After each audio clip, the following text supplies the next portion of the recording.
Proses pembuatan formulasi Sullivan, serum asam salisilat. Yang pertama, disiapkan alat dan bahan, yaitu dilakukan penimbangan bahan berupa bahan padat dan pengukuran bahan-bahan cair sesuai dengan jumlah dalam perhitungan bahan yang dilakukan dalam studi preformulasi. Berikut alat yang digunakan. Berikut adalah bahan-bahan yang digunakan, terdiri atas BHT, nipagin, TEA, HPMC, asam salisilat, gliserin, aquades, dan propylen glikol. Untuk cara kerja, yang pertama dilarutkan zat aktif berupa asam salisilat dengan kosolven berupa gliserin sambil dipanaskan di atas hot plate dan diaduk hingga homogen. Selanjutnya dilarutkan BHT dan nipagin dengan propylen glikol sambil dipanaskan di atas hot plate dan diaduk hingga homogen. Lalu dituangkan air panas ke dalam mortir, kemudian diambil air panas untuk melarutkan HPMC. Setelah mortir panas, air dibuang dan dimasukkan HPMC ke dalam mortir. Lalu HPMC ditambahkan dengan air panas sambil digerus dengan kecepatan yang konstan hingga didapat basis gel. Setelah diperoleh basis gel, kemudian ditambahkan larutan asam salisilat dan gliserin ke dalam mortir sambil digerus dengan kecepatan yang konstan. Langkah selanjutnya ditambahkan larutan BHT, nipagin, dan propylen glikol ke dalam mortir sambil diaduk masih dengan kecepatan yang konstan. Kemudian ditambahkan aquades ke dalam campuran, lalu diteteskan TEA atau triethanolamin hingga didapatkan konsistensi yang diinginkan. Setelah serum homogen dan konsistensinya sudah sesuai, maka selanjutnya dimasukkan serum ke dalam kemasan menggunakan corong kaca. Setelah itu ditutup kemasan dan ditempelkan label. Hai guys, jadi ini adalah hasil serum yang dibuat oleh kelompok 11 dengan bahan asam salisilat. Serum ini berkhasiat untuk mengatasi jerawat, mengurangi komedo, dan membantu pengelupasan sel kulit mati. Cocok banget buat kalian yang kulitnya banyak jerawat dan berminyak. Evaluasi serum. Jadi yang pertama kita akan melakukan uji organoleptis, yaitu konsistensi, warna, bau, dan rasa. Pertama kita lihat dulu dari konsistensinya. Kita lihat serumnya, kita taruh di sini, didapat teksturnya agak kental. Untuk warnanya dia warna putih, berwarna putih seperti ini. Baunya tidak ada aroma. Ketika dioleskan di kulit itu terasa licin dan menyerap di kulit. Selanjutnya kita akan ada uji homogenitas.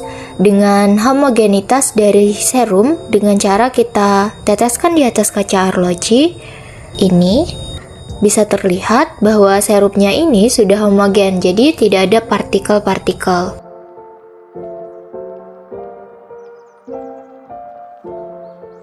Uji viskositas dilakukan dengan memasukkan sediaan ke gelas piala hingga 100 ml, kemudian memasukkan spindle yang sudah disesuaikan hingga batas yang ditentukan. Pengukuran menggunakan viskometer Brookfield pada kecepatan 3, 6, 12, 30, dan 60 rpm dengan hasil yang didapat berturut-turut 600, 400, 350, dan 200. Hasil yang didapatkan pada 30 rpm tidak memenuhi persyaratan, sedangkan hasil pada kecepatan 3, 6, dan 12 rpm telah memenuhi persyaratan karena berada pada rentang 230 hingga 3000 CPS. Selanjutnya kita akan ada uji waktu kering, yaitu serumnya akan dioleskan di bagian bawah pergelangan tangan ini.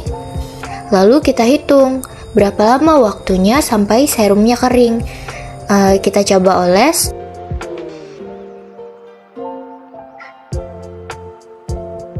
Oke, kita tunggu sampai kering.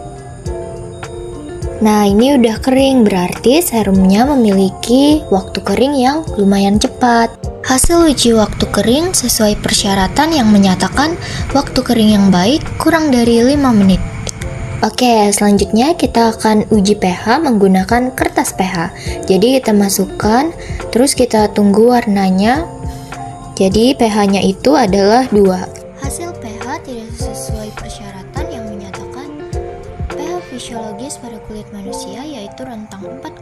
sampai 6,5. Langkah selanjutnya ditimbang serum sebanyak 1 gram dan 0,25 gram untuk uji daya sebar dan daya lekat. Nah, untuk uji daya sebar dituangkan serum 1 gram ke atas kaca, kemudian ditutup dengan kaca lagi di bagian atasnya. Lalu kaca diberi beban sebesar 125 gram, ditunggu selama 1 menit, dan diukur diameter, horizontal, dan vertikalnya. Hasil yang didapat sesuai dengan persyaratan daya sebar yang baik, yaitu 5-7 cm. Untuk uji daya lekat, dituangkan serum 0,25 gram di ujung kaca preparat, lalu ditutupi dengan kaca preparat lainnya, dan di atas serum diberi beban sebanyak 1000 gram. Setelah itu ditunggu selama 5 menit, dan setelah 5 menit diletakkan kaca preparat di alat uji daya lekat dan dilihat berapa lama waktu hingga kaca preparat terlepas. Itulah yang menjadi daya lekat dari serum. Hasil yang didapatkan telah sesuai dengan persyaratan karena daya lekat yang didapatkan lebih dari 1 detik. Berikut daftar pustaka yang kami gunakan. Demikian video proses pembuatan formulasi Saliven serum dengan bahan aktif asam salisilat dari kelompok 11 praktikum desain bentuk sediaan obat cair dan semi padat. Terima kasih telah menyaksikan.